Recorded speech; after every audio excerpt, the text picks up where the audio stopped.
American Craftsman Podcast is proud to partner with Montana Brand Tools. The West was built by people with strength and great pride in their workmanship. It was a necessity that early settlers of Montana have a strong will, a resilient character, and great determination to tame the rugged landscape while adapting to its dramatic climate.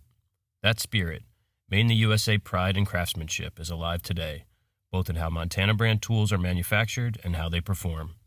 Montana Brand power tool accessories are manufactured utilizing proprietary, state-of-the-art CNC machining equipment and the highest quality materials available. Montana Brand tools are guaranteed for life to be free of defects in material and workmanship because we build these tools with pride and determination. Montana Brand tools are manufactured by Rocky Mountain Twist, located in Ronan, Montana. Montana Brand's heritage comes from a long line of innovative power tool accessories. Use coupon code American Craftsman for 10% off your order at montanabrandtools.com. You mean we're rolling? Wow. Episode 37, American Craftsman Podcast.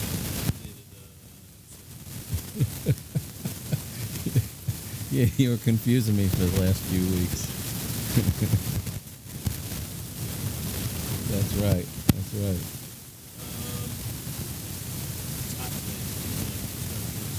Yeah. Or at least spring.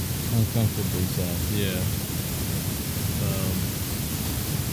You don't want to be out in the sun. It's 79, so you don't want to be standing out in the sun, but in the shop. It's that nice. Borderline air conditioner weather. Yeah.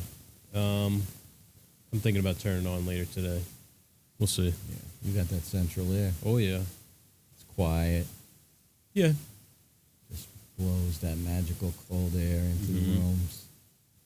Yeah, paid out the ass for it, but... Welcome to America. Yeah. We got everything here as long as you're willing to pay for it. Yeah. What can you say? Well, speaking of the heat, Yeah. I had a freaking bug on my leg. This beer, I think, it's appropriate for a nice hot day. All right. So we stopped at a new liquor store today because we were out and about picking up a check from the church. Thank you. So we stopped at a different liquor store that I know has good beer. Wow. So this is, I think the brewery is Zero Gravity, and the name of the beer is Frankie. It says Everyone's Summer Crush, and it has a lemon and I guess it's cherry on the front.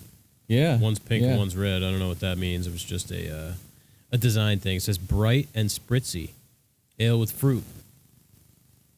Keep from, Vermont green. Yeah, from Burlington. Yep. I thought it looked good. The can is It's quite summery. yeah. So I thought something kind of juicy and refreshing would be good.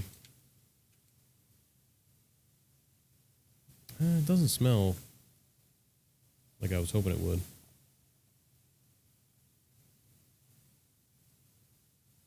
It's definitely got like a pink kind of... Yeah, like an orangey pink, yeah. kind of like a grapefruit color. Yeah.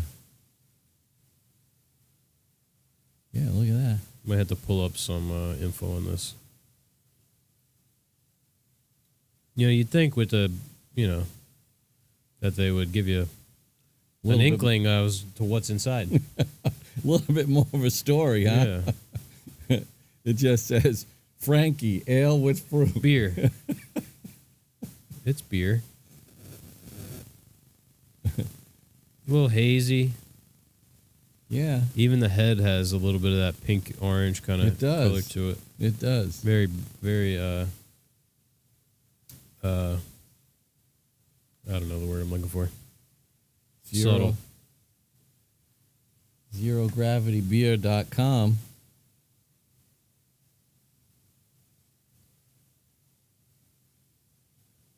Bear with us as try and fit this whole can in here. Yeah. And see if we come up with anything. If you want your very own American Craftsman Podcast at Beer Glass, we still have some for sale on the website. We're on the other side of this curtain. What are we selling those for nowadays? $10, Yeah, something like that. It's a bargain.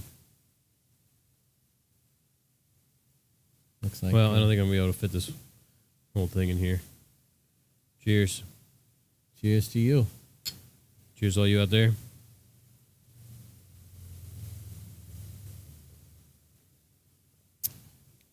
That's good. Wow. That's different. Yeah.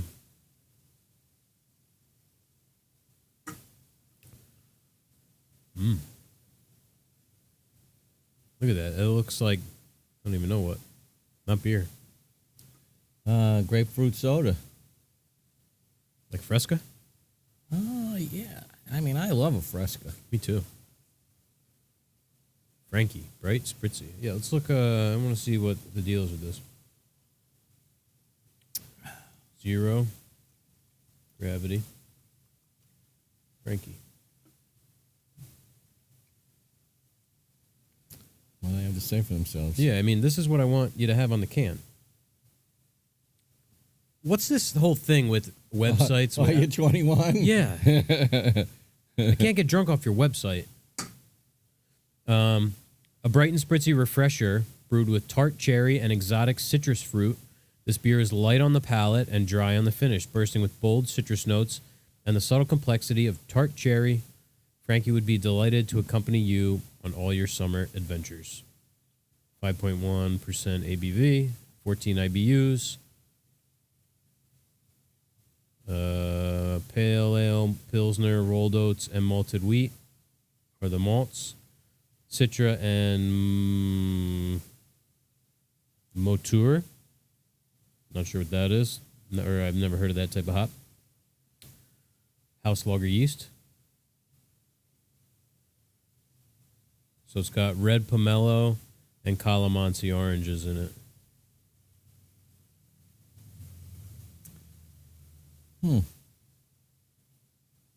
Interesting. Yeah.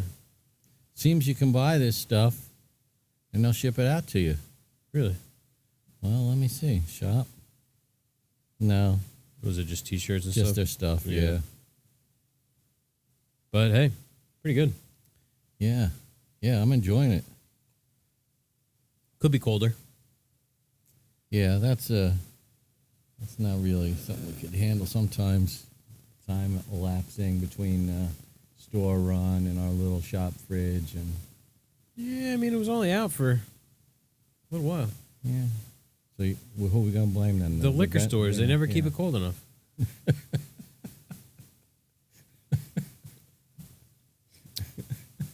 I wish it was a little more tart. I'll say that without getting too deep into it. It's pretty easy to drink. Yeah. There's 2 more of them up there. All right.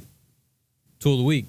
Yeah, well, tool of the week, I had a rummage through some of the stuff here in Jeff's basement.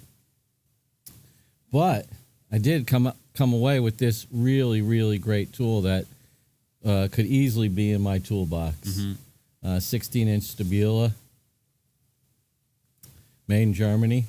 That's right. And, I have an affinity for these micro-sized tools, but this is a mighty mite of a level. Yeah. I mean, it's really handy, as Jeff was noting earlier off broadcast. This is great when you're in a closet or some confined space. I like this size a lot. It makes me think about the times, 25 years ago when I had to commute on the train. And it was before, we had all these fancy backpacks that held tools. So we all had, you'd see guys with like rolling suitcases and anything they could sort of manage to get up and down the stairs in the subway and through the city. And I had a little tool bag. So I had lots of little tools like this. So you could fit, as much as you could. Everything was kind of pint size. Yeah, you don't want to carry around a 48-inch level. No. But like, all the Stabila stuff, it's really high quality. If you're looking for a small level, some of the features on this, the end caps come off. They're rubber, so it's great. You don't like mar stuff up, but if you need to get into the corners and mark a line or bring some lines together, they come off. You can get in tight.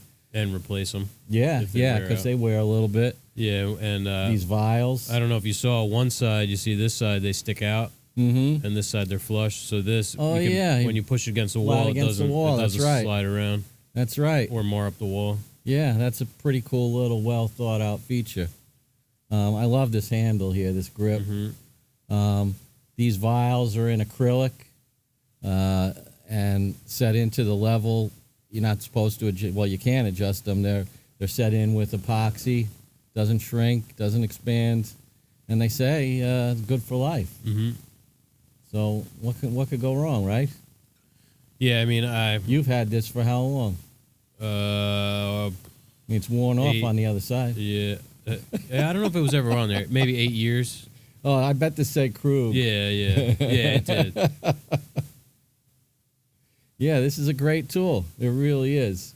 Yeah, I was saying before we went on air, that was one of the first big tool purchases I made when I, started as a finished. Look, our freaking table's out of level. Was I got like the whole from the torpedo all the way up to the 78-inch or whatever level. I got them all because it's important. Oh yeah, Doing finish work or cabinetry, like having good levels is very important. You always see the guy with the jacked up Empire blue things all covered with BS and concrete and glue. It's got mud all over it. You know, they've been using it as a screed to like make a sidewalk. Yeah, I mean, there's no sense in having a bad level. I had the 72-inch Stabila, and I went out to Long Island to help my friend put in some fence posts at his parents' house, and I left it there for him to use, and I never got it back. Wound up moving to New Jersey, and that that level's long gone. Yeah, that's about $200 level. Yeah, it had the little cushy case, and everything. I had that in the garage. But like you, was one of my first, like, wow, this is a nice tool. I'm going to spring for it. I had the, what they call the jammer set, which is for hanging doors. So it's a 32 and a 78. And I couldn't find my 78. I left it somewhere. I thought maybe it got stolen because went to all the jobs, looked, I couldn't find it, went and I spent like $300 or whatever to buy a new set, and then it turned up. That's how you find those things. Yeah, so then I sold it at like, pennies on the dollar. Somebody got lucky. Yeah, it was like in the basement, the finished basement, and then you go through a door and it's like an unfinished part. It was like in there. I don't know what the hell I was doing, but yeah, probably having lunch. I don't know. Look, the dentist finally emailed me with the paperwork I got to fill out. Isn't it funny when you talk to somebody on the phone, they're like, I'm going to write myself a reminder so that this is yesterday, so that I don't forget to send you the paperwork. And it always comes right when you're trying to do something else. Well, no, it came today. It was supposed to come yesterday. Yeah, see? There it is. So I had a reminder set to reach out to them to say, hey, where's the paperwork? Now I got to set this as unread. Mark is unread. Okay. There you go. Anywho, back to the matters at hand. And you can't really do much without, some good levels. Yeah, not anything good. Not anything straight. Yeah. Plumb. Right. Level. But, I mean, in our line of work, we don't use it much in the shop, but we can't go to the client's home without, you have that great laser set too. Yeah, and sometimes I'll default back to the level, for certain stuff. It depends. Yeah, I like to have a couple of smaller levels like that, and maybe a 24, 36, and use them simultaneously. I like the old fashionedness of that. I'm comfortable with. These are nice for front to back. Yeah. Because you don't need a full 24-inch level to do the front to back. Mm-hmm. If you do, and you have one on the back of the cabinet, then you can't fit the whole level anyway. Yeah. So this will fit in front of or behind, your larger level if you're leveling a run of cabinets. Yeah, check it out. Be down in the description. Yeah, worth adding you to your toolkit. Yeah, I don't know. Let's see what they're going for. Yeah, I wonder. I want to say $60. Yeah, I mean, I would stay away from those like $10 levels that. Look at that. Am I good or am I good? Was it $59.99? No, $60. Wow. 60 flat. That's straight from the Evil Empire. Yeah, well, no, don't say that about them. I meant Amazon. That's what I mean. Oh, yeah. They're listening. That's right. When Bezos is prime minister of the world, you don't want that to come back to bite you. No. Yeah, I'll be disappeared like in 1984. I like those little torpedoes. We have that hanging up on the wall, a little grumpy. Yeah, I've got one, too, that I keep. Then they have the magnetic version for a $10 upcharge. Mm. Well, should we get into these questions? Yeah, let's. We don't have a ton of questions this week, but you know how that goes for us. We can digress. Yeah, I'm sure we will. We got one here from our newest patron, Matt from Hey Good Hardwoods. If you guys don't know, we do have a Patreon, and we do a bonus show every week. We should come up with a name for it. Yeah, if you missed last week's, it was pretty informative. The hell did we talk about? We talked about the A.A. Anderson Lodge. Oh, yeah. Because sometimes we get off on... Yeah. Yeah, so we might talk about... on the not informative side. Stuff going on in the shop, or stuff... We might go online and read reviews for Dairy Queen in Iowa and just laugh about the stupid things that these people are writing. That people do and say, sure. Might talk about Ancient Aliens. Wow, or, Oak there's Island. some big stuff happening now. Yeah. Because there was even that thing on 60 Minutes. Yeah, that's what that article was referencing. Okay. There's a bombshell UFO report. We'll talk about it on the Patreon.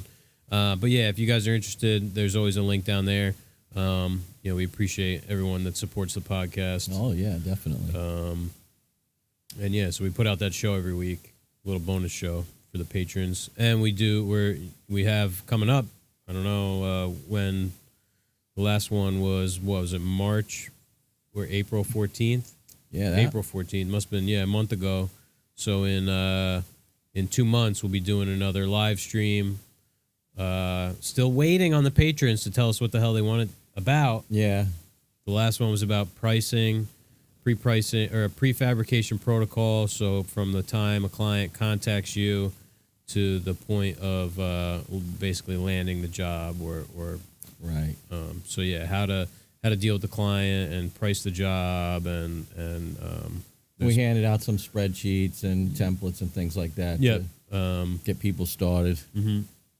So yeah, and you'd have access to the recording of that.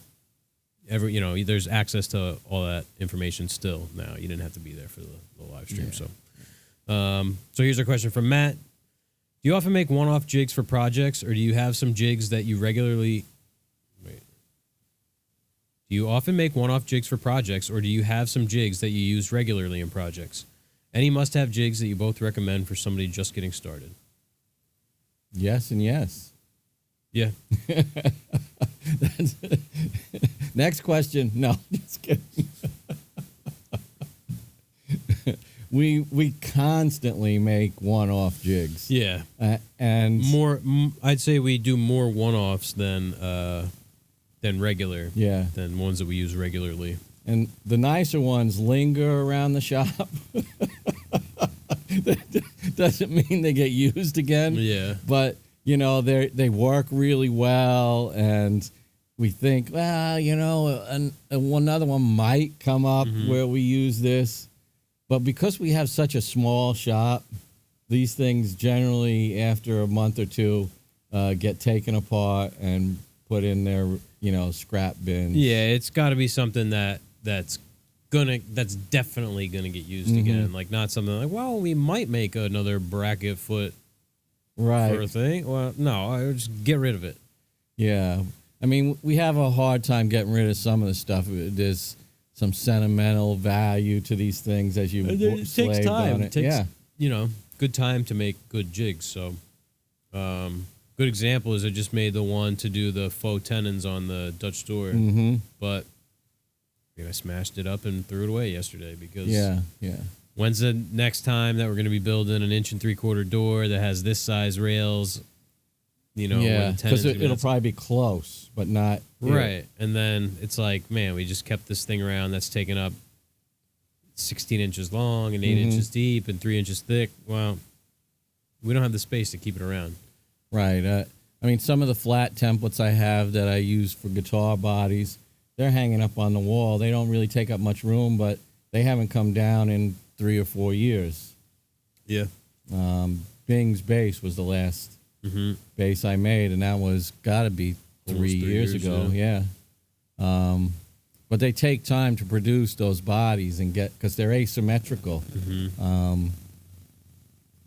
So they're just screwed to the wall right now. Yeah. But in general, and they're flat, Yeah. We don't often use flat. No. They're templates for shape. Right. They're not really a function of which is those jigs tend to take up more room because they're like 3D. I'm trying to think of which ones we use regularly. What about the mitering stuff? Yeah. Even that's like... It's getting phased out a little bit, We don't really use... It's not even that it's phased out. We just don't use it that often. Yeah. Like a miter sled for the table saw. Feather boards and stuff like that. I don't know if you would call that a jig, but, we have specific setups with feather boards. Yeah, one that I used once that I saved that I thought I would use over and over again was that duplex outlet jig.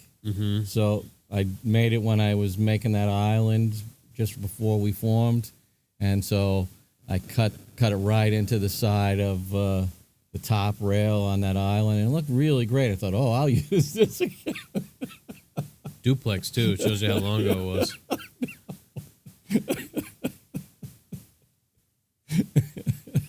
Oh, wow. Yeah, I mean, we... But we're big proponents of the one-off jig. We don't think it's too much time to invest for the most part. No, because, 99% of the time you make up that time because you're producing things faster, and they're always going to be more, identical and stuff like that if you're using a jig. Yeah, the repeatability. Right.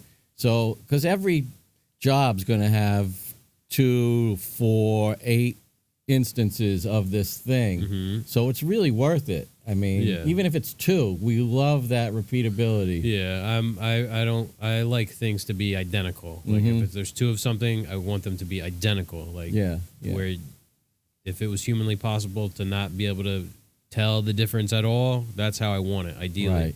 Right. So as close to that as I can get. So it's not just about saving time for us. It's about the function and the final appearance of it. Yeah, even if it took a little more time. Yeah. I agree. So, I'm with you. I can't think of any jig right now that like we break out and use over and over. Because we don't really do the same thing. Even if it's really similar, it's going to have different dimensions. Something's going to be a little bit different. If we had to think of some things, we're just going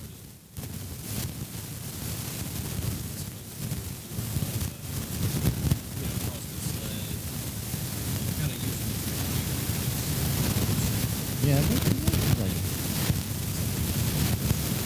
it. Right. Yeah.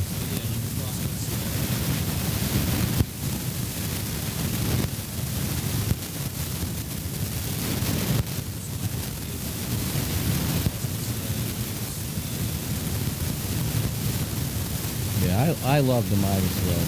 I mean, we love doing stuff on the table saw when we can. Yeah. It just gives us a better quality cut. Right. We don't really rush over to the chop saw too often. No, our chop saw is not cut out for that kind of stuff. Yeah, I mean, maybe if we had like a dedicated, I don't know. I mean, we'll have to ask John Peters one of these days about the quality of the Capex. If it's I mean, we don't have to ask John. We know that it's well, yeah, as far as the cuts and everything, you'd be happy with that. Yeah. Well, I mean that That battery-powered Makita is really nice that you have. Yeah.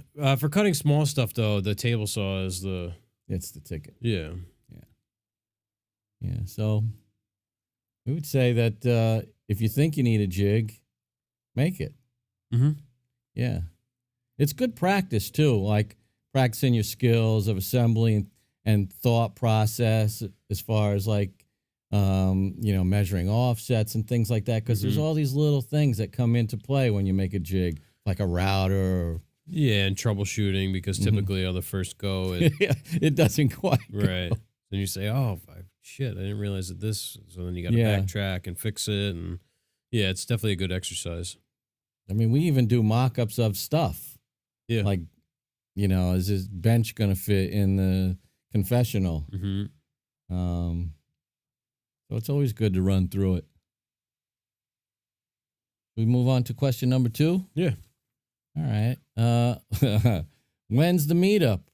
That's from Keith, Blackthorn Concepts on Instagram. We don't know. We haven't even really thought about it.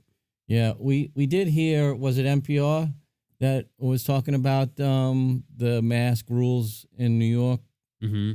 Saying, so in Jersey, it's pretty much, still everybody, even if you're vaccinated, you're wearing masks and things like that. In New York, it's super loose. If you're double vaccinated, fully vaccinated, they're saying, the CDC saying, you just go out as if this is pre-pandemic. Yeah. I guess unless it's like a lot of, there's like a ton of people. Yeah. I don't know what it is like at bars and restaurants and stuff, you know what I mean? Because technically at the table, you don't have to wear one in New Jersey, so I don't know. But it's something we got to look into and figure out. I mean, that's definitely a factor, people's comfort level. Yeah. Where's Keith located? Keith's down in Jackson. Oh, okay. So he's local. Yeah. Where could you see something like this happening? Well, we were talking about like Belford Brewery or Ross. Ross isn't going to be open for another 2 months, but that might be good timing. Yeah. Let's see. We got June, July. Yeah, we'll have to see. Middle of summer. Nice and hot, sweaty, outside, wearing a mask. Yeah, sounds great. Yeah. Bunch of smelly tradesmen. Yeah. Yakking through their masks. Yeah. When's that meetup? Yeah. We'll have to start thinking about it. Yeah, and we could, set out feelers. People can respond to this. People hear it and are interested. Let us know. Yeah, we're in Middletown, New Jersey, so we'll be doing it, I'd assume somewhere within 20 minutes of here. Yeah. My idea was like at a brewery, some sort of brewery, place that has a space where we could, hang out, maybe have some food and stuff. Maybe give some stuff away. That would be really cool. Yeah. We might be able to scrounge up some stuff from, definitely from Montana, but maybe from some other folks. Yeah. And then we'll probably kick in a few things of our own. Yeah. A beer glass. A t-shirt maybe if we have your size. Beer glasses for all. No, not for all. 'Cause we don't have that many. That's true. It takes a while to get those. All right, so there you have it. If you hear this and you're interested in the meetup, speak to us. Yeah, let us know. All right. I got one here from our buddy Corey, actually wearing the shirt that Corey sent us. Yeah. CT Woodwork on Instagram. What is your favorite snack in the shop? Well, I don't know if this can be disputed. I mean, we love our snacks. Mm-hmm. But if a bag of peanuts, shelled peanuts, not shelled, in the shell peanuts. Yeah, I'm still confused over the nomenclature. Yeah. So in the shell. Peanuts in the shell. If a bag of those hits the shop, it's like we're hungry Wolverines. Yeah. It doesn't matter if we've eaten, if we've, just had lunch. We're on a diet. Yeah. There's nothing that could save that bag of peanuts. No. Yeah. They're talking about like I don't know what they come in. It's like a 2-pound bag, a 3-pound bag. I don't know. It's embarrassingly large. We bought 2 bags of peanuts the last time we went to Tractor Supply to pick up bolts. I mean, we'll have tummy aches the next day from eating so many, and we still can't stop. They were gone in like 3 days or something. 3 days. Yeah, 6 pounds of peanuts. They are damn good though. They're really like crack though. Once we start eating them, you can't get them out of the shell fast enough. What are some other snacks we've enjoyed like that in the shop? We were on the pretzel thing for a while. That's right. I can't eat the pretzels. It was short-lived. I try and refrain from snacking during the day. Yeah.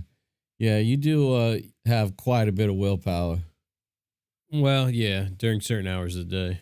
And there was the incident with the Girl Scout cookies. That was a pretty shameless display of gluttony.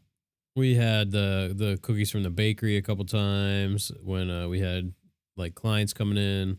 Mm-hmm. Keith from 2-Bit sent over that. I was out on quarantine. Yeah, the I ate that whole orchard cake. Stuff. What the hell else? And we do love our Big Mike's Little Red Store. Gourmet sandwiches. And Grill 36. Yeah, Grill 36 is our new haunt. Mm-hmm. Egyptian, Mediterranean style food. Yeah. Authentic, the real deal. I don't know if we should say it, but like we pass all these ethnic, quote unquote, ethnic restaurants when they're clearly some kind of appropriation. Like the Mexican place where you Dos Banditos. I'm like, yeah. Dos Gringos. These are definitely rich white people that own this place. Yeah. If I wanted those kind of tacos, I'd just stay home. Right. But this guy, he's really from Egypt, straight here from Egypt. So he's cooking probably his mom's recipes, and it shows. Yeah, it's good. It's because although it's familiar, the style's familiar, it's definitely like a take on the food, like it's somebody's home cooking. Yeah. I think that's part of what we enjoy too.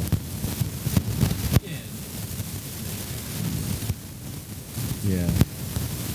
So, snacks. We love our snacks.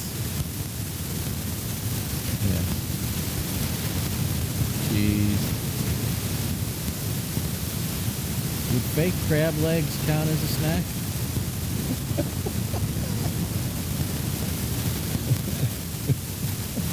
We had a guy who'd go out for lunch. He'd go to the store for lunch, and he'd just bring back a bag of, crab with a K and a jar of some kind of sauce. Yeah. You gotta have down like a good 3 Coors Light before you embark on that journey, don't you think? All right. Woohoo! Careful there, Rob. All right. Speaking of the Coors Light. What's your advice for gluing up using Festool dominoes? Is it glue just on the tenons strong enough? Is glue just on the tenons strong enough? On butt joints, do you also put a little glue on the end grain to long grain joint? Had some trouble seating joints and wondered if there was way too much glue in the mortise and if I should avoid it. That's from Miles. He's one of our loyal patrons. He's known as Eat, Drink, Wine Guy on Instagram. So that was a long question with a couple of different parts. Yeah. I'm like a glue, I don't want to say a glue Nazi, but like I'm going to cover can't say Nazi. Yeah, every square inch of a glue up with glue, both sides. So I put it in the mortise, I put it on the end grain, I put it on, then put in the domino, put it on the outside of the domino, in the mortise on the other one. Whatever glue the joint can't take, it's going to squeeze out. And obviously you don't want too much squeeze out, so you have to use the right amount of glue. But my thought would be that you might have had some chips down in the mortise, and that's why it didn't want to close up. Or maybe a little too much glue at the bottom. Yeah, the domino will squeeze it all out, though. Yeah. It has those things on the side those where the little glue, ridges. Yeah. That's what those are for. Yeah. Maybe if you don't push the domino all the way to the bottom before you seat it, the glue won't have anywhere to go when you try and close the joint. It'll create like a vacuum almost, like a bubble. So maybe that's it. Yeah. We're gonna give them that the holes are deep enough. Yeah, because they would they'd be like way off. I feel like. Yeah, I've run across that once or twice in my 1,000 domino joints where you didn't get that last little. Yeah, like if I'm doing a 50, I'll do like a 25 and a 28, just to have extra depth on the one, because that's going to be end grain to end grain or end grain to long grain. So I'm not worried about losing that. What is that? Half a 3/4 of a square inch of glue surface. I'm not worried about losing that. So he's asking if he thinks the domino tenons are strong enough. It's just glue on the tenon strong enough. I mean, I don't know. I would say put glue on everything. Yeah. Then you can't go wrong. Oh, so he's thinking don't put any glue on the boards themselves? Right. Like if you're doing like a butt joint, an edge grain to end grain. Okay. You put it on. Yeah, we put it on everything. Yeah. Yeah. We're like the glue Gestapo. Yeah. You can't say Nazi anymore. I think, Gestapo might even be worse.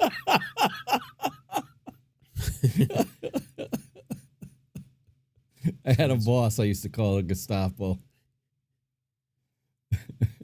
Yeah, no, so I wouldn't avoid glue in the mortise. Definitely spread it around with an acid brush or whatever, a little stick. I mean, I think that's key, is spreading it so that it's a thin layer, not a glob. Yeah. Because you might be running into a big puddle at the bottom. And if it's too tight, see, on the domino, it has on the edges this little ridge and these little recess parts where the glue will actually come up on either side. Yeah. But if I don't know, for some reason, if it's too tight, it might not. Yeah. Or maybe if the joint's really flooded. Yeah. Yeah.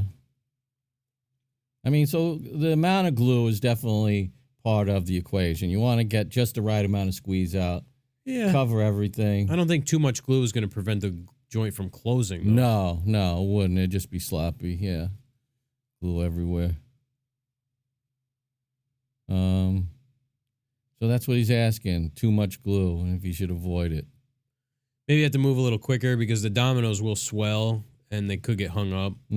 That was like when we were doweling the Dutch doors. So they each got 3 3/8-inch dowels, and I sunk them down below the surface so that I could put the faux tenon in and not worry about any of them hitting. So I would drive them in and then take another dowel and drive them below the surface. One of them I put in, and I waited. I did the next one before I drove it in, and it actually swelled, and I had a really hard time sending it home. Because, That'll teach you. Yeah, I mean, it's a wedge, so your dominoes could have swelled if you're not moving fast enough, and then they won't move. Every now and again, I mean, they're pretty consistent, but every now and again, you find one that'll react a little bit differently, too. Yep. There I go yawning, Lou. Have your laughs. I can't help it. So, what's your advice for gluing up Festool using Festool dominoes? Can we summarize it? Get glue everywhere. On the boards, on the dominoes. Yeah, make sure that you're bottoming out the domino when you're making the cut, and maybe use 2 settings if you have to get it extra deep. And move fast. Brush that glue on every surface. Yeah. All right. Yeah. Shouldn't have any problem if you do, give us another shout. Yeah. All right. Oh, you want to read this next one? Yeah, got one here from Brian, Great Point Woodworks on Instagram. Are you guys installing that Dutch door yourselves? Looks great so far. I'm happy to give this next answer. No. Yeah. No, we're not. So this is going in a kitchen reno / I don't know if it's an addition per se. I think it is. It was a porch, and they enclosed it, something like that. Yeah. I don't remember exactly. I think they added like 10 feet. Yeah, I think it was like that's where the porch, because this is going on the porch. That porch was there, and they turned it into like an addition. Where the hell is it going with this? Oh, yeah. So the builder, originally they were just going to like buy a door, I guess. So the builder had already been factored in to be installing a door. So basically we're just building it, and then it's still in their contract to install a door. So rather than us drive all the way up there and spend a day and charge them for a day, now the client doesn't have to pay us to do it. And we don't want to do it anyway. No. Because they've already been billed for that work by the GC. So we just don't like doing installs. No. I mean, hanging a door is easy. Yeah, this one's probably going to just go straight in too. Yeah, I mean, I've hung hundreds of doors, so it's not really. But they're doing the hardware too, which is a nice. They'll probably be sweating when they mark and drill into the door. Yeah, I mean, it's a day. It would be a day to do the whole thing. Yeah, but it's far from home, so. Yeah. What is it like? It's over. Was it over an hour to get up there, or about an hour? It's about an hour. Yeah, that's long distance for us. Mm-hmm. Not like in the city where everything takes an hour, no matter what. Yeah, it's fucked up. Yeah. But we'd go. We'd do it if we were asked. What? Install the door? Yeah, and travel and all that stuff. Yeah. We just as long as we're prefer getting paid. Not to. Yeah. Yeah. All right. And it says that this next question from Dave Blue Gerson. Is that what that is? Blue Gerson? Yeah. Blue Gerson on Instagram. Were those is the way that question starts? Is that a typo? No. Oh, were those badass hinges a customer pick, or did you guys pick them out? That's all you, man. Yeah, well, I picked them out. Yeah. Sometimes you just gotta pick something out, and not. Yeah. Don't bother yourself with asking the client. Typically, we have carte blanche and we pick everything ourselves. Yeah. We run into some problems when we ask the client's opinion too often. Yeah. So we like the clients to have that amount of trust in us to just pick. And the clients love these hinges, and they didn't see them until they saw it on the Instagram. So, right. So those are. I've had so many people ask. They're from House of Antique Hardware, which we use a lot, and they're reproductions from like the early 1900s. Solid, unlacquered brass. They're just nice. They're Deltana is the brand. So why'd we pick unlacquered brass? Well, so that it patinas. Yeah. I know why. What? It's pretty obvious. I'm engaging our listeners. Yeah, because not everybody knows that that's why, we would go with unlacquered. We wanted to have that aged kind of look when it, reacts with the environment and oils from people touching it and stuff like that. And those things are really well built, too. They're not just, good looking. No, they're real architectural hinges. They're not, it's not just a pin and some bent over metal. Mm-hmm. There's, they're ball bearing and they're greased and they're nice. Has the etching on the backside where they, extend past the jamb. All right. So that was a Jeff pick. Yeah, they turned out nice. Yeah, I agree. I got another one here from Corey. What was a recent new technique or product that you used that you enjoyed? CT Woodwork on Instagram. Product. Technique. Well, I'm gonna pick the easy one. Total Boat. Yeah, that's what I was thinking. That Total Boat Gleam 2.0. Yeah, now because we're typically, tongue oil, maybe wax, real, organically minded, no fumes, no VOCs, real non-toxic kind of stuff. But it doesn't give you that same depth as this. But that wasn't the main reason we really went with this finish. Yeah, this was for, just... it's an exterior door, so... Right, the weatherproofing sort of aspect of it. It's a marine spar varnish, so it's made for a boat. So it's going to protect the door for a long time. Yeah. We talked about it because we used the Rubio exterior. Is that what it's called? Yeah, the hybrid wood protector. We used that on that coffee bar thing because we knew it was going to be around humidity and water. Literally, there's a tap coming out of the thing. Steam's going to be coming off that coffee machine.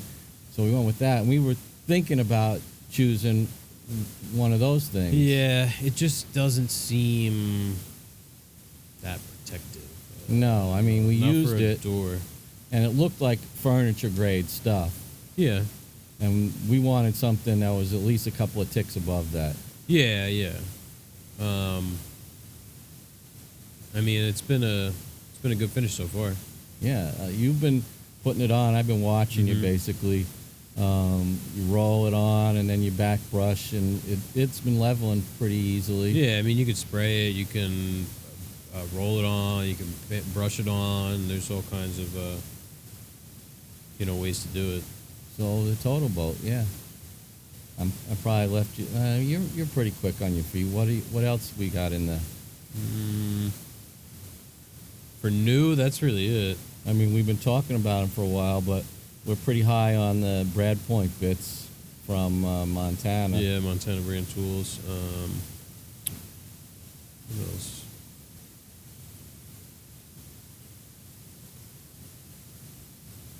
Yeah, we don't really have a lot of new stuff going through the shop right now. Yeah, we got our Powermatic. All stuff we talked about. What was pretty cool was that little router bit that came with the weather stripping. Yeah. It's not sexy or anything like that. No. But it made a nice, clean, easy job of it.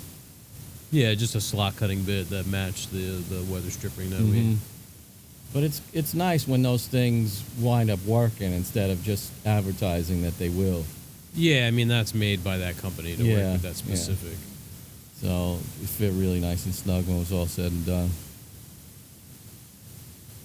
All right, man, we're blasting through our questions today, and I'm gonna read this one from Brian at Gray Point Woodworks on Instagram. Have you ever turned down a job because it was too intimidating? Not that I can remember. I would say that if one ever came along that we should probably turn down, we wouldn't, because we're either too hungry for the chance to do something that's such a big challenge. We might turn something down because of the size of it, like we have physical limitations in our shop. Right.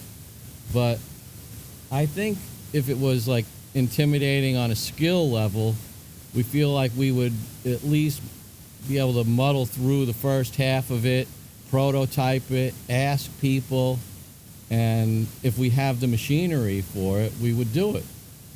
And I think in the end, it would come out all right. Yeah. Yeah,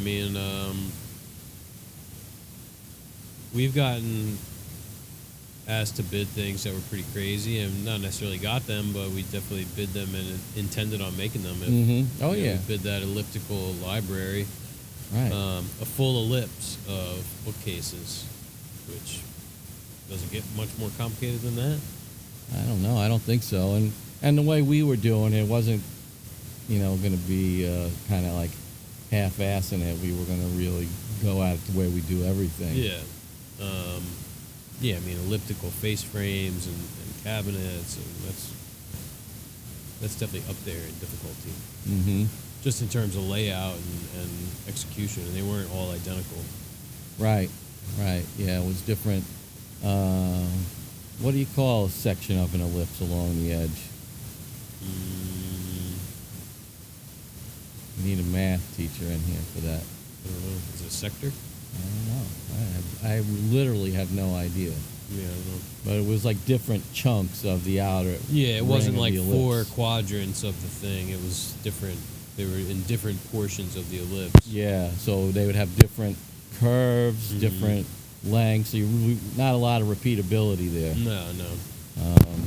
So we would have had a mock up. It was like, it was big too. Oh yeah, it was huge. How many feet do you think that was from far point to far point? I don't remember. I'd like to go see if what the hell they did. Yeah. Because I think a site carpenter did it. Yeah.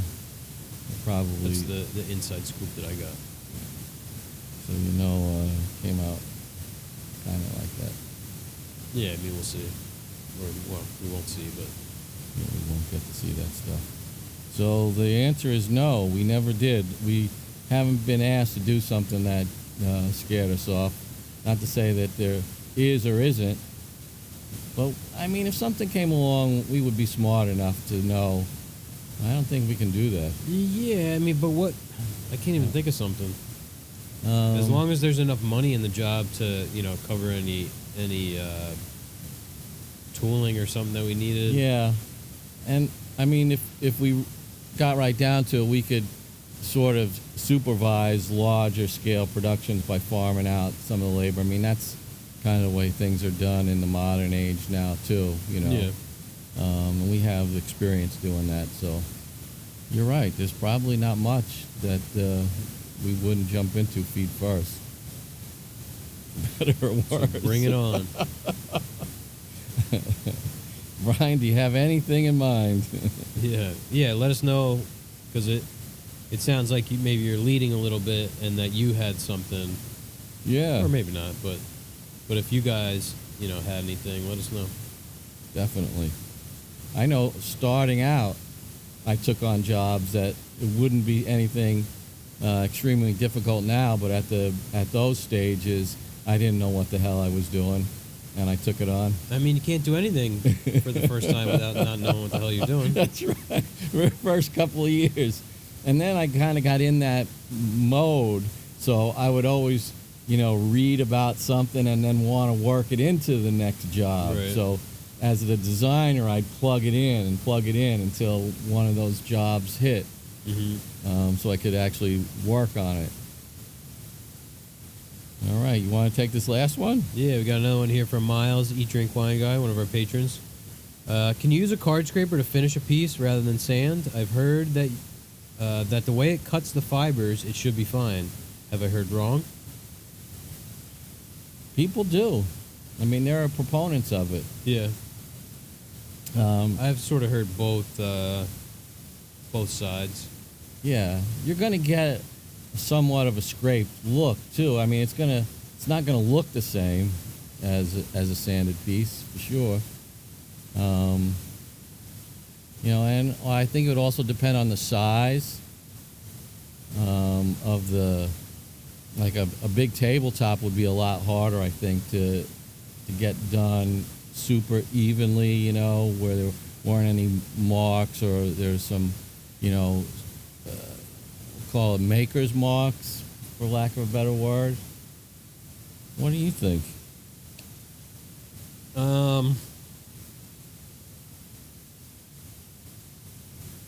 Yeah, I mean, I don't know. I've really never tried it. No, because it's just not practical, really, for us. Yeah. Like, everything is sort of big for the most part, and, we're not going to scrape with a card scraper an entire piece of furniture and then put finish on it. I mean, I've seen a lot of guys, use a card scraper and then sand.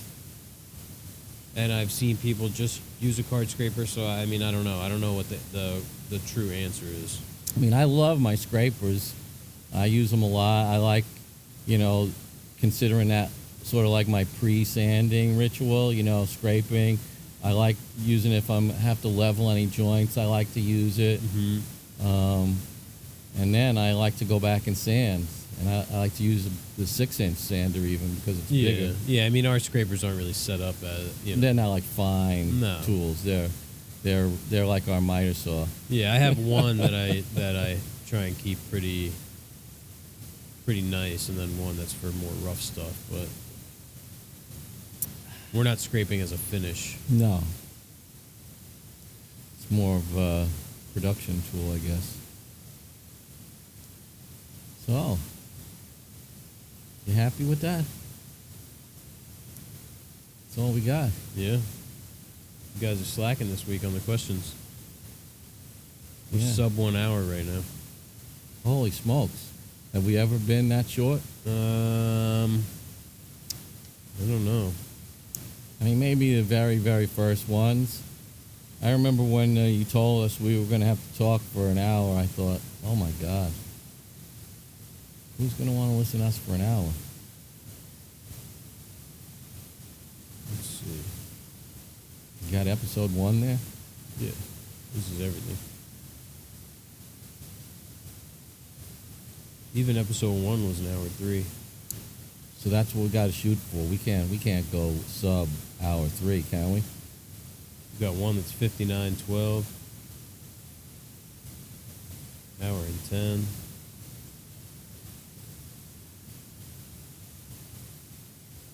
All right. Well, we still have thoughts on the beer of the week. That's true.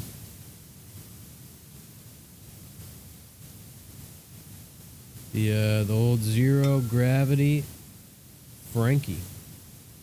Everyone's summer crush. You know anybody named Frankie? I don't think so. I got a cousin. He's known as Frankie Boy. He doesn't sound like he's everyone's crush. No. Because his dad is also a Frank. That's my uncle, Fingy. But that's as close as I have to a Frankie. Yeah, no, I don't know any Frankies. I know Frank. I know Frank. Yeah, who's Frank? Carpenter 1-3. Oh, yeah, we were just talking. So, I should go first. I like it. Still got a little left in here. Been sipping away at it. It was good. It's fruity. Yeah. It needs some more acidity or tartness or something for me. A little bit like, I don't know. Is it slightly carbonated? It's definitely carbonated. Like in that seltzery kind of way? What do you mean? Like beer? Like, no, well, it has more like smaller bubbles, it feels like. Oh, I don't know. Beer's carbonated, you know that, right? Yeah, that's why it has to come out of the keg with the pressure. And the bubbles on the top. Yeah. Yeah, if anything, I felt like it was undercarbonated. I'm not really an aficionado. It was okay. It doesn't taste a lot like beer. No. Whereas the other fruity beers we've had more of a beer taste, I think. Yeah. I don't know. Again, I'd like to taste these things side by side. My memory fails. Yeah, it's hard. You blow out your palate. I give it 1 thumb up, not 2. I thought it was going to be better, more juicy and sort of crisp, but it was like bright, spritzy. Spritzy is probably what I was trying to describe with those tiny bubbles. I just didn't find it. To me, tiny bubbles is the opposite of spritzy. Big bubbles is spritzy to me. Because little bubbles is like creamy. Big bubbles is like crisp. So we're talking semantics here. Well, no, that's the reality. You know, you think of like, Give me some examples. well, like this that had small bowls. Okay. I didn't think it was crisp. Right, like a Fresca. That's crisp, yeah. Or like a Diet Coke.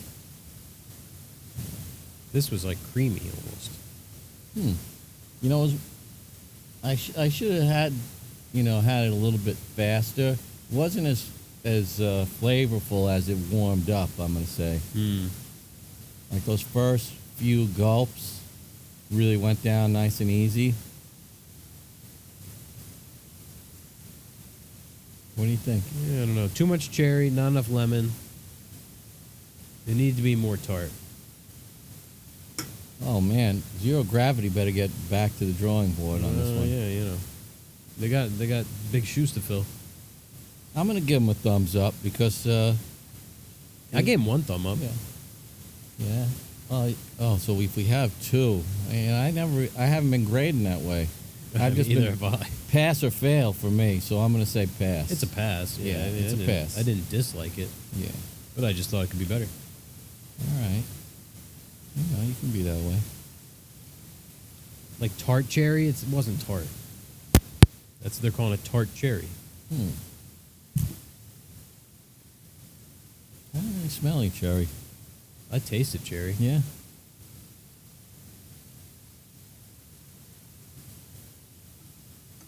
I don't know. Maybe it was just too complex for us. The jury's out.